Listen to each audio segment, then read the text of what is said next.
तो गाइज आज आपको दिखाने वाले हैं कि एनसीईआरटी 11th चैप्टर नंबर 20 यानी मूवमेंट और लोकोमोशन में क्या क्या चीज़ इंपॉर्टेंट है और कैसे मैंने पीवाईक्यू हाईलाइट किए हैं। हर जगह जो जो ग्रीन आपको दिख रहे हैं, जैसे ये वाले ग्रीन, ये सारे पीवाईक्यू है और सारे पीवाईक्यू मैंने हाईलाइट किया एयर के साथ, डेट और एयर के साथ, और क्या क्या इंपॉर्टेंट है। जैसे आप बोलते देखिए मूवमेंट और लोकोमोशन है, कुछ ऐसे पॉइंट है जो थोड़ा ज़्यादा ही इंपॉर्टेंट है, जो बेसिक हर एक चीज़ के लिए स्टार्ट करने से पहले हमें पता होना चाहिए। जैसे एमीबॉयड मूवमेंट क्या होता है, इसमें यहाँ पे मैंने लिख दिया है।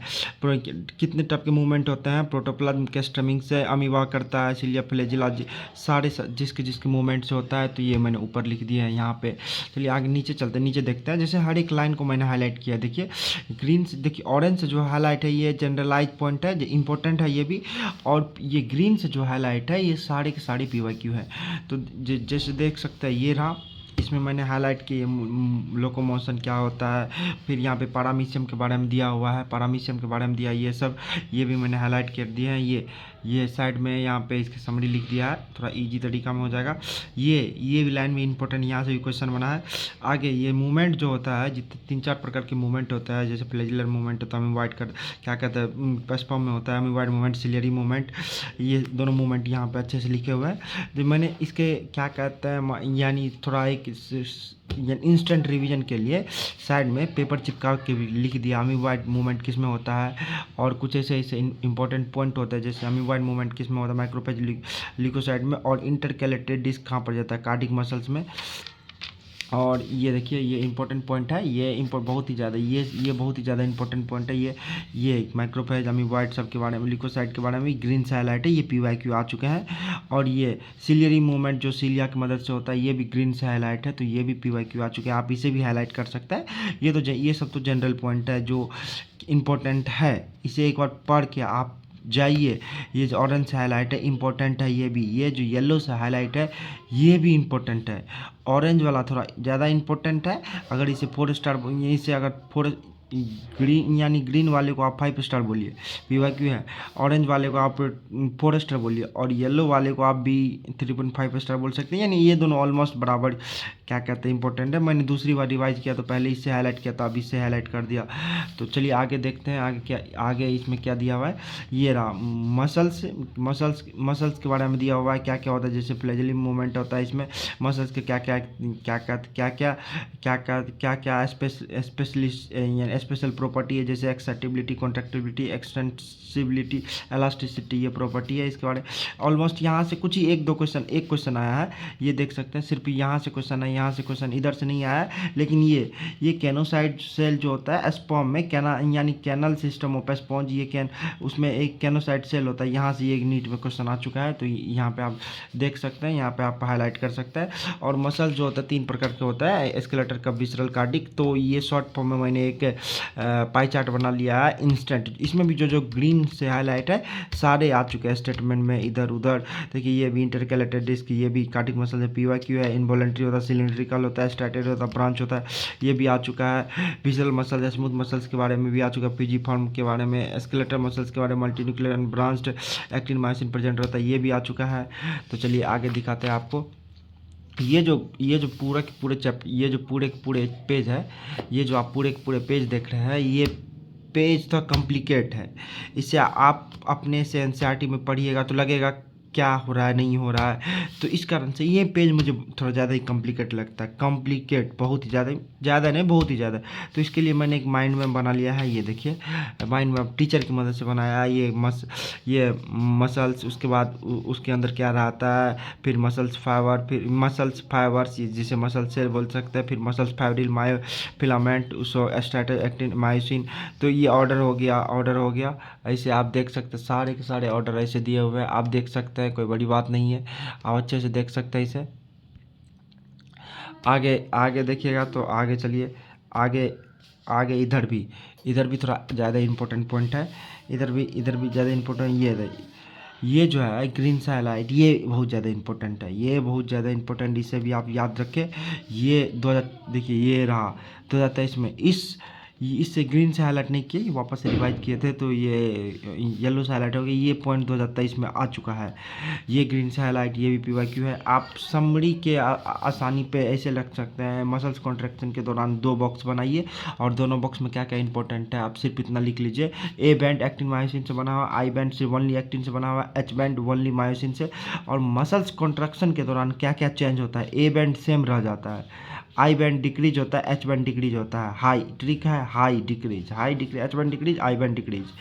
तो ये ग्राफ भी थोड़ा ज़्यादा ही इंपॉर्टेंट है। ये फिगर एक बार देख के चले इसमें कौन कौन आई बैंड है। और मैंने नीचे में अपने अपने सहूलियत के लिए मसल्स कॉन्ट्रैक्शन और during muscle contraction muscles contraction में क्या क्या होता है सब चीज़ यहाँ पे लिख दिया। जैसे सार्कोमियर का लेंथ क्या होता है, डिक्रीज होता है, एच बैंड डिक्रीज होता है, ओ बैंड इंक्रीज होता है, ए बैंड कांस्टेंट होता है, आई बैंड डिक्रीज होता है। और मसल्स कॉन्ट्रैक्शन के दौरान जेड लाइन भी पीछे आपस में चिपकता है। ये सब भी मैंने यहाँ पे लिख दिया है, ये बहुत ही ज़्यादा इंपॉर्टेंट है। और ये लाइन, ये आप बोल सकते हैं अगर आप अपने से पढ़िएगा ये पेज तो आपको लगेगा हाँ क्या कहते हैं एक ही चीज़ इंपॉर्टेंट है। लेकिन अगर आप ध्यान से थोड़ा दिमाग से पढ़िएगा तो हर एक लाइन यहाँ पे इंपॉर्टेंट है। हर एक लाइन से एक अच्छा सवाल बन सकता है, हर एक लाइन से एक अच्छा सवाल बन सकता है। इसलिए मैंने अपने से तो एक बार पढ़ा ही, लेकिन एक बार क्या कहता है टीचर से भी पढ़ा है, यूट्यूब से क्या कहता है प्रचंड बैच से मैंने पढ़ा था। आप इसलिए मैंने इसका समराइज ये माइंड यानी इसका समराइज इतने में किया हूँ। ये देखिए ये जो भी है एक्टिन मायोसिन इसको समराइज करके इतना में लिख दिया। जब भी रिवाइज करने का मन होता है पहले इसे पढ़ लेता हूँ पूरा पूरा, फिर इसे पढ़ता हूँ। पहले इसे पूरा पढ़ लेता हूँ फिर इसे पढ़ता हूँ तो कम्प्लीटली समझ में आ जाता है। ये फिगर थोड़ा ध्यान में रखें आप, फिगर ध्यान में रखें। तो चलिए आपको आगे दिखाते हैं आगे क्या क्या। ये रहा मसल्स कॉन्ट्रैक्शन के दौरान ये मसल्स कॉन्ट्रैक्शन मैकेनिज्म जो होता है इसमें ये रहा। मसल्स कॉन्ट्रैक्शन मैकेनिज्म से पहले आपको एक चीज़ ये देखना होगा, ये जो ब्रेन से सिस्टम आता है ये कैसे कैसे कैसे कैसे कैल्शियम का यानी सिनेप्टिक की वजह से न्यूरोट्रांसमीटर आता है। तो ये आप इसके लिए एक मैंने अपने माइंड में बनाया है, ये आप एक बार बना सकते हैं। अगर आपको अच्छा लगे तो बना सकते हैं, बेहतर है। ऐसे ही थोड़ा 3D विजुअलाइजेशन के लिए बहुत ही अच्छे से याद रहता है, आप भी इसे बना लीजिए। आगे दिखाते हैं आपको। ये मसल्स कॉन्ट्रैक्शन यहाँ इतना तो मसल्स कॉन्ट्रैक्शन होता है तो मैंने ये हाईलाइट करके रखा है। आप मोटर न्यूरॉन और फाइबर्स के बीच की फाइबर यानी फाइबर कनेक्टेड रहता है यहाँ पे muscles fibre. Neuro transmitter acetyl CoA रहता है, न्यूरो ट्रांसमीटर एसिटाइल कोए रहता है। आप अगर आपको देखना है तो ऐसे आप देख सकते हैं। ये रहा पूरे पूरे मसल्स कॉन्ट्रैक्शन में आप थोड़ा ध्यान से पढ़िएगा तो इजी है, नहीं तो थोड़ा कॉम्प्लिकेट भी लगता है। आप आसानी से पढ़िए मसल्स कॉन्ट्रैक्शन तो बहुत आसान है नहीं। अगर इसे नॉर्मली आप हार्ड करना चाहते हैं तो सारा चीज़ हार्ड होता है तो बहुत ही दिक्कत होगा। आगे ये देखिए ये रहा, इसमें आप हर एक पॉइंट मैंने हाईलाइट किया है, इसे आप अगर चाहे तो लिख सकते हैं। जैसे कैल्शियम निकला ये भी PYQ है, ध्यान रखिए कैल्शियम सार्कोप्लाज्म में रहता है, ये भी PYQ है। कहाँ जुड़ता है ये भी PYQ है, मैंने हाईलाइट नहीं किया, याद आया तो बता दिया। किसे रिमूव करता है ये भी PYQ है, ये भी PYQ है। उसके बाद ये देखिए क्रॉस ब्रिज यानी क्रॉस ब्रिज के ब्रेकडाउन के लिए 1 ATP रिक्वायर्ड होता है। तो ये देखिए muscles during contraction, muscles contraction के दौरान क्या क्या कम होता है बढ़ता है, मैंने इसे यहाँ शॉर्ट में लिख दिया है। मसल्स कॉन्ट्रैक्शन में हाई डिक्रीज होता है, एच बैंड और आई बैंड डिक्रीज होता है। कॉन्ट्रैक्शन आई बैंड डिक्रीज होता है, एच बैंड डिक्रीज होता है, ए बैंड सेम रहता है।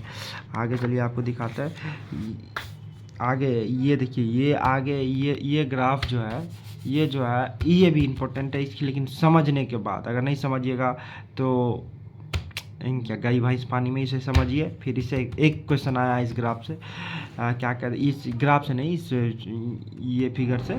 आगे यहाँ आप देखिए यहाँ इसमें भी कुछ इंपॉर्टेंट पॉइंट है। जैसे ये वाला बहुत पहले आया था, रिसेंटली तो नहीं बहुत पहले आया था। ये ये ग्रीन वाला भी आया है, आप देख सकते हैं। एक बार रीड करके चल जाए, इतना अभी तक यहाँ से क्वेश्चन नहीं, एक ही क्वेश्चन आया है आप, लेकिन इसे रीड करके 2 बार रीड करके जाए तो बेहतर होगा। आ सकता है तो बना लीजिएगा। अब ये देखिए ये स्केलेटल मसल्स आ गया। इसमें क्या क्या रहता है तो ये भाई अगर देखिए एक चीज़ स्केलेटल मसल्स है, अगर इसे आप क्या कहते हैं माइंड मैप या ट्रिक के साथ नहीं पढ़िएगा तो इतने नंबर ऑफ बोन इतने ज़्यादा है कि आप याद ही नहीं कर पाइएगा। जिससे स्केलेटल मसल मेसोडर्मल ओरिजिन होता है। आगे चलिएगा तो 2 प्रकार में बच एक्जियल और अपेंडिकुलर। एक्जियल में 80 बोन होता है, अपेंडिकुलर में 120 बोन आता है। 120 के साथ करीब अपेंडिकुलर में कितने बोन होते हैं 120 के आसपास बोन होते हैं मेरे ख्याल से। 126 बोन होते हैं अपेंडिकुलर में। और एक्जियल में 80 बोन होता है, तो इतने ज़्यादा बोन है कि आप याद नहीं कर पाइएगा। जैसे ये एक्जियल में भी 80 बोन हो गए, कौन कौन कितने हैं याद धीरे, अगर नंबर ऑफ टाइम्स ज़्यादा रिवीजन कीजिएगा तो पढ़ सकते हैं, इसमें कोई बड़ी बात नहीं। तो ये देखिए तो इसके लिए मैंने एक माइंड में बनाया है, माइंड में बनाया, ये देखिए मसल्स कितने, axial, appendicular, sternum, skull, vertebral column, fore limb, hind limb, ये सारे के सारे माइंड मैप है। इसे एक बार अगर आप चाहें तो इसे बना सकते हैं, कोई बड़ी बात नहीं, आप इसे बना के याद कर सकते हैं, बना के याद कर सकते हैं। आगे देखिए इसमें जो भी ग्रीन से हाईलाइट है वो PYQ आया है, ग्रीन से हाईलाइट है PYQ आया है। जैसे ये रहा at the joint with first cervical vertebra, condylar joint होता है, एलो से यस मूवमेंट, ये भी PYQ में आ चुका है। और ये इंपॉर्टेंट है, सफिनॉइड बोन में सिला टर्सिका होता है जहाँ के पिट्यूटरी ग्लैंड होता है, और ये भी इंपॉर्टेंट है। बोन क्या होता है, नॉन प्लेबल होता है due to rich in calcium salt, ये इंपॉर्टेंट है, आप इसे ध्यान दें। क्या कहता है भाई, अगर पूछिएगा तो इस पेज में सारे के सारे इंपॉर्टेंट, यहाँ से लेके नीचे यहाँ तक ये सब इंपॉर्टेंट है, क्यों कब एक बेसिक क्वेश्चन बना दे, स्टेटमेंट में घुसा दे, पता नहीं चलेगा। तो आप देखिए इसे भी आप एक बार वापस से रीड कर लीजिएगा। यहाँ पे सिम यानी एयर ऑसिकल्स में आप सिम से नहीं यानी सिम से याद सॉरी सिम से नहीं मिस से याद रखें, तो इसका सीक्वेंस भी यही है। अगर सिम से याद रखिएगा तो कोई दिक्कत नहीं, लेकिन आप अगर MIS मिस से याद रखिएगा तो इधर से पीछे तो मेलस इनकस स्टेपिज, तो ये सीक्वेंस भी इसी का है, ऐसे ही सीक्वेंस रहता है, ऐसे याद करें। तो ये देखिए यहाँ पे skull region articulate with the superior region of the vertebral column with the help of two occipital condyle, तो ये कॉन्डाइलर ज्वाइंट यहाँ पे ये भी PYQ है, कॉन्डाइलर ज्वाइंट है। तो आगे चलिए, इस पेज से तो भरमार आया है, सिर्फ PYQ नहीं, सिर्फ छुच्छे PYQ आया है, सिर्फ PYQ मेजरली अगर देखिए तो PYQ यहीं से आया है। देखिए यहाँ पे ये भी, यहाँ से भी ये वाला, ये वर्टिब्रल कॉलम जो होता है क्या कि यहाँ क्या बोला, एटलास एक्सिस फर्स्ट वर्टिब्रा वाला, यानी atlas first vertebra atlas articulate with the occipital condyle, यानी यहाँ से भी क्वेश्चन आया है, जैसे कॉन्डाइलर ज्वाइंट बोलते हैं, LOS मूवमेंट कराता है, ये भी क्वेश्चन आ चुका है, यहाँ भी क्वेश्चन आ चुका है, आप इसे हाईलाइट कर अपने अनुसार हाईलाइट कर ले।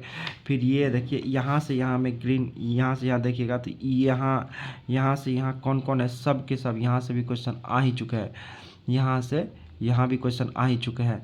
फिर यहाँ से देखिएगा, फिर इस पेयर में देखिएगा ये ग्रीन से हाईलाइट जो है, यहाँ से भी क्वेश्चन आया है। फिर यहाँ से ये देखिए ये ग्रीन से हाईलाइट है, यहाँ मैंने हाईलाइट कर दिया है।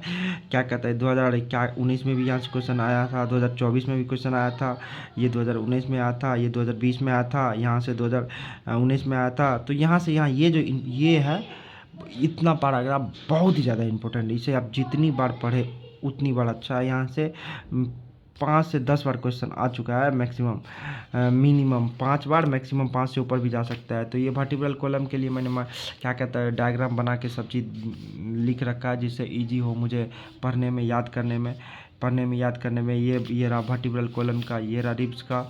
आगे देखिएगा तो ये फोर लिम्ब हाइंड लिम्ब के बारे में है, ये रहे four limbs, four limbs hind limbs के ये फोर लिम्स का, ये हाइंड लिम्स का बोन जितना है, और ये स्कैपुला है, ट्रायंगुलर बोन जो होता है, उसके पेल्विक गर्डल, ये पेल्विक गर्डल वाला है।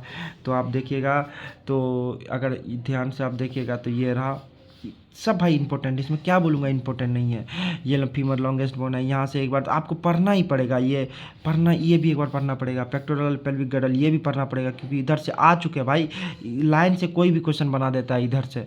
क्या कहते हैं ये स्कैपुला, ये 2000 स्कैपुला वाला जो क्वेश्चन है 2020 में आ चुका है स्टेटमेंट में, भाई आपको याद करना पड़ेगा। ये इस पैराग्राफ से मैंने हाईलाइट नहीं किया, ग्रीन हाईलाइटर नहीं था, यहाँ से क्वेश्चन आ चुके हैं एक्रोमियम से ही, इससे क्या पैराग्राफ से क्वेश्चन आ चुके हैं 2020 में। ये बिलो द एक्रोमियम ग्लिनोइड कैविटी जहाँ रहता है, इससे ग्लिनोइड कैविटी से क्वेश्चन आ चुका है 2020 में, आप हाईलाइट है देख सकते हैं। पेल्विक गर्डल 3 बोन से बना रहता है, each bone consist of fusion of ilium, ischium and pubis, यानी इससे भी क्वेश्चन आ चुका है। तो आप इससे भी ध्यान से पढ़े, 100% आपको पढ़ना है भाई। ज्वाइंट का तो पूछबे मत करो, पूरे चैप्टर से अगर यानी 20 सवाल आए हैं, तो पूरे चैप्टर से अगर 20 सवाल आए हैं, तो यानी सिर्फ और सिर्फ ज्वाइंट से 10 सवाल आए। तो ज्वाइंट का इस चैप्टर में 50% वेटेज है, ज्वाइंट का 50% वेटेज है। आपके ज्वाइंट के हर एक लाइन को एक बार पढ़ के जाए, ज्वाइंट के हर एक लाइन को एक बार पढ़ के जाए। ज्वाइंट की ये फाइब्रस ज्वाइंट भी बहुत ही ज़्यादा इंपॉर्टेंट है, हाल फिलहाल में भी क्वेश्चन आया था 2024 में, देखिए यहाँ पे हाईलाइट है, फाइब्रस ज्वाइंट 2024 में क्वेश्चन आ चुका है। कार्टिलेज ज्वाइंट भी 2024 में क्वेश्चन आया है, देखिए हाल फिलहाल रिसेंट ईयर में बता रहे हैं। क्या कहते हैं सैनोवियल ज्वाइंट भी 2024 में क्वेश्चन आया है, यहाँ से रिसेंटली लेयर, ये भी 2024 में क्वेश्चन आया था। यहाँ से हम कौन कौन कहाँ कहाँ कौन कौन क्या क्या पॉइंट है, यहाँ से भी क्वेश्चन आ चुका है। ईसानोवेल ज्वाइंट जितने सारे है। और डिसऑर्डर का तो पूछिए मत, इधर जो जो ग्रीन से हाईलाइट है सब आ चुके हैं। डिसऑर्डर का पूछिए मत, सारे के सारे ग्रीन से हाईलाइट है, क्योंकि सारे के सारे एक बार ना एक बार आ ही चुके हैं। माइस्थेनिया ग्रेविस इसमें ऑटो इम्यून डिसऑर्डर है, ये पूछा जाता है। न्यूरोमस्कुलर जंक्शन को अफेक्ट करता है, ये पूछा जाता है, 2024 में आ चुका है।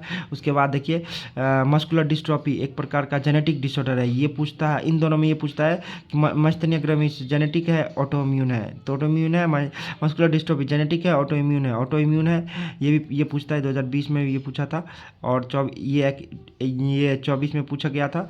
और ये देखिए 24 में टेटनी भी पूछा था, रैपिड स्पार्म कॉन्ट्रैक्शन कैल्शियम के लॉ के कारण, इससे पूछता है, इससे रिलेटेड पूछता है। आर्थराइटिस 2024 में पूछा था, किस लिए? एक आर्थराइटिस होता है इन्फ्लेमेशन इन ज्वाइंट, एक होता है निमोनिटॉइड आर्थराइटिस, ये ऑटो इम्यून डिसऑर्डर होता है। ये पीवाईक्यू हाईलाइट कर ले। ऑस्टियोपोरोसिस एज रिलेटेड डिसऑर्डर है, decrease in level of oestrogen, common cause है इसका ऑस्टियोपोरोसिस का। और गॉट जो होता है इन्फ्लेमेशन होता है जॉइंट में यूरिक एसिड के एक्यूमुलेशन के कारण। तो यहाँ से यहाँ देखिएगा, ये डिसऑर्डर और ये जॉइंट है, डिसऑर्डर और जॉइंट यहाँ से यहाँ तक ऑलमोस्ट इतने से अगर 20 क्वेश्चन पूरे चैप्टर से आया है, तो ऑलमोस्ट यहाँ से यहाँ तक से 10 क्वेश्चन आया है, तो मतलब यहाँ से यहाँ तक का वेटेज 50% है। तो आप इसे मिनिमम 10 बार पढ़े। आगे देखिए, आगे नेक्स्ट वाले चैप्टर में बताएंगे क्या करना है नहीं करना है। Thank you.